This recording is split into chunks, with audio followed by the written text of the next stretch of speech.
l'actu.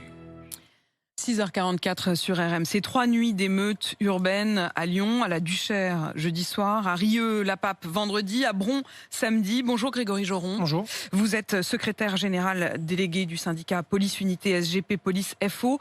Et enfin, cette première nuit calme, la nuit dernière, dans la banlieue de Lyon.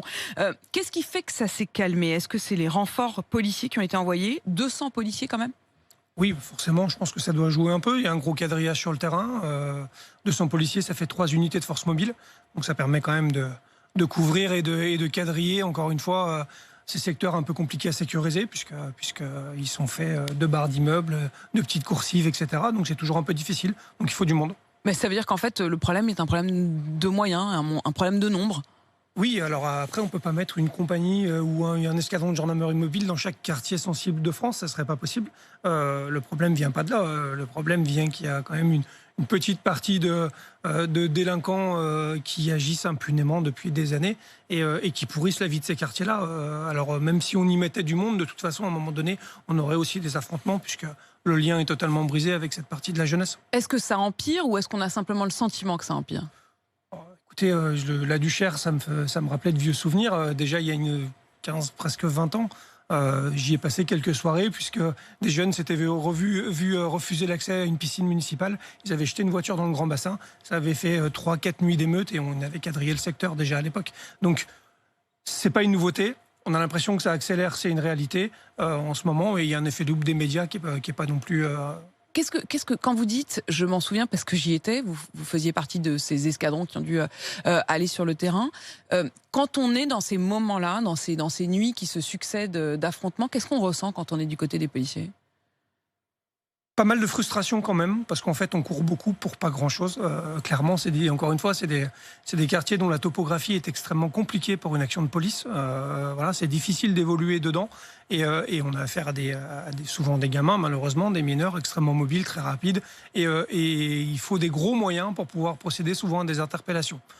Après, ils vous pointent du doigt tout de même. C'est-à-dire que ces jeunes, ils disent, une enquête d'ailleurs a été ouverte par l'IGPN, que la police serait responsable dans le quartier de la Duchère d'un accident d'un jeune en scooter.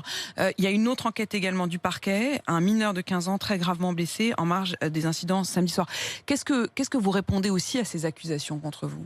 Écoutez, on va pas s'excuser de faire notre travail, parce qu'aujourd'hui, malheureusement... Il y a deux aspects, souvent sur les émeutes dans les quartiers. Souvent, en effet, quand on vient bousculer des points stup, on en parlera peut-être tout à l'heure, mais il y a une grosse pression qui est faite sur ce sujet-là, avec une mission prioritaire ciblée par le ministère. Sur la deuxième partie, souvent avec des problèmes, en effet, qui sont issus d'incidents ou d'accidents de roues suite à une chasse. Pour la Duchère, mes collègues vont être entendus aujourd'hui.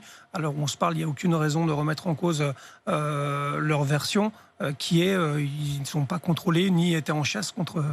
Et la version sur les explications de toute cette situation du ministre de l'Intérieur, votre ministre de tutelle Gérald Darmanin et le maire de Bron, explique que ces violences par la lutte contre le trafic de drogue. Au fond, comme si, parce qu'on a donné un coup de pied dans la fourmilière, forcément, à un moment ou à un autre, il y a de l'agitation. Est-ce que ça veut dire que les affrontements qui ont lieu aujourd'hui sont le signe que les trafics sont en train d'être véritablement contrôlés ?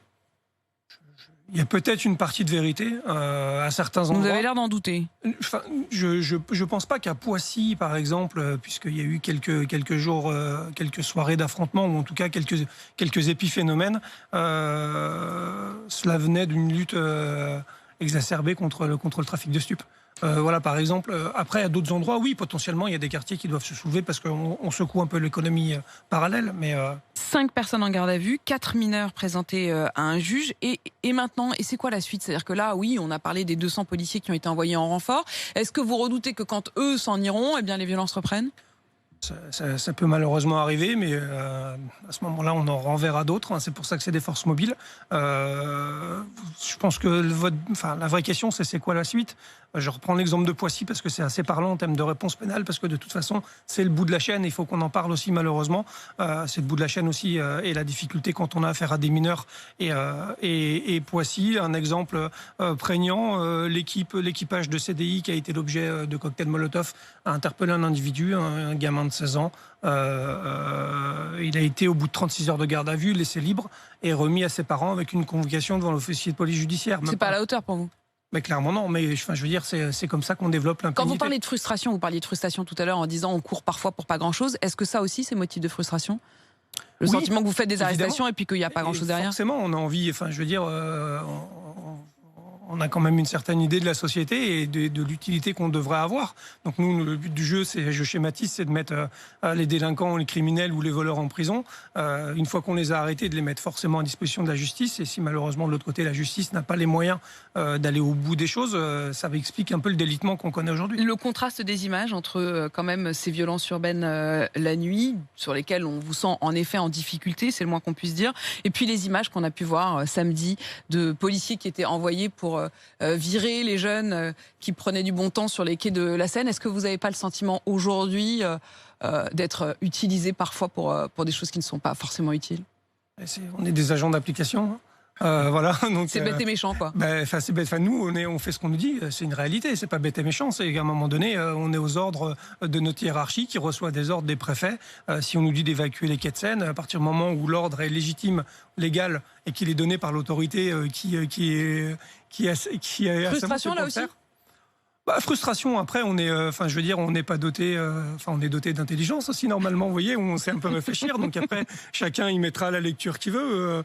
On a un droit de réserve. Bon, voilà. Maintenant, je pense que. Il y a des endroits où vous vous sentez peut-être plus utile qu'à d'autres.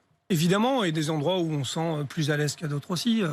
Voilà, je pense que c'est la vie d'un policier normal, quoi. Merci en tout cas d'être venu dans ce studio ce matin. Grégory Joron, je rappelle que vous êtes secrétaire général délégué du syndicat de police unité SGP Police FO.